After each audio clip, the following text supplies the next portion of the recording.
দেশের অর্থনীতির প্রাণঘাত তৈরি পোশাক শিল্প থেকে গেল ডিসেম্বরে রপ্তানি আয় এসেছে ৩২৩ কোটি ৪১ লাখ ডলার, যা আগের মাসের চেয়ে ২.৯৭% বেশি হলেও তা এক বছর আগের তুলনায় ১৪.২৩% কম।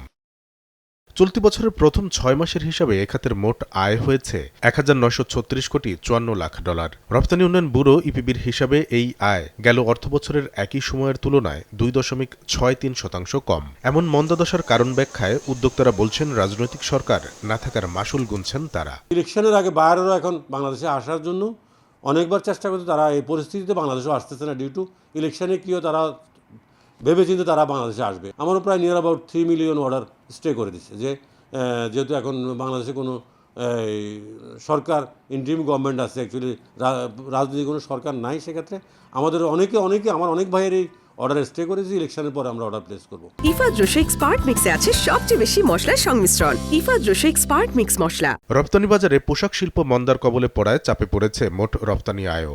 গেল ৬ মাসে এক বছর আগের একই সময়ের তুলনায় ২.19% কমে নেমেছে ২,৩৯৯ কোটি ৬৯ লাখ ডলারে।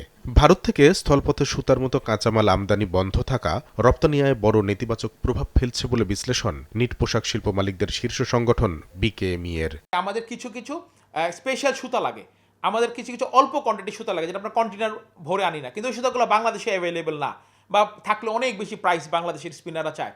ফলে সেই অর্ডারগুলো আমরা এখন কম্পিটিটিভনেস হারাইছি, বাইরে আমাকে দিচ্ছে না, ইন্ডিয়াতে বা ভিয়েতনামের অর্ডারগুলো দিয়ে দিচ্ছে, আমরা সেই অর্ডারগুলো হারাইছি। আপনি দেখবেন যে এপ্রিলে যখন বেনাপোল বন্ধ হয়ে গেল, আপনি দেখেন তার 4 মাস, ঠিক জুলাইয়ের পরের থেকে আপনি 5 মাস হিসাব করেন, আমাদের এক্সপোর্ট মাইনাস। বছর ব্যবধানে গেল ডিসেম্বরে ১২.৩৬% কমেছে চামড়া শিল্পের রপ্তানি আয়। এ অবস্থায় রপ্তানি আয় বাড়াতে সরকারকে দূরদর্শী কৌশল নিয়ে এগিয়ে আসার পরামর্শ অর্থনীতিবিদদের। ব্যাংক, বীমা, পরিবহন প্রত্যেকটা খাতে কিন্তু একটা চাপের মধ্যে চলে গেছে। প্রথমত যে আমাদের বাণিজ্য মন্ত্রণালয়, তার এখন খুবই অ্যাক্টিভ হতে হবে এবং আমাদের সামনে যে সমস্ত বাণিজ্য চুক্তিগুলো রয়েছে, তো সেগুলো খুব দ্রুত স্বাক্ষর করার জন্য সচেষ্ট হতে হবে এবং নতুন নতুন আমাদের মার্কেট আইডেন্টিফাই করে তো সেখানে এক্সপানশন দরকার। একই অবস্থা পাট খাতেও। এক বছর আগের তুলনায় গেল ডিসেম্বরে প্রায় 4.5% কমলেও ডিসেম্বর পর্যন্ত 6 মাসের হিসাবে 0.31% বেড়েছে এ খাতের আয়।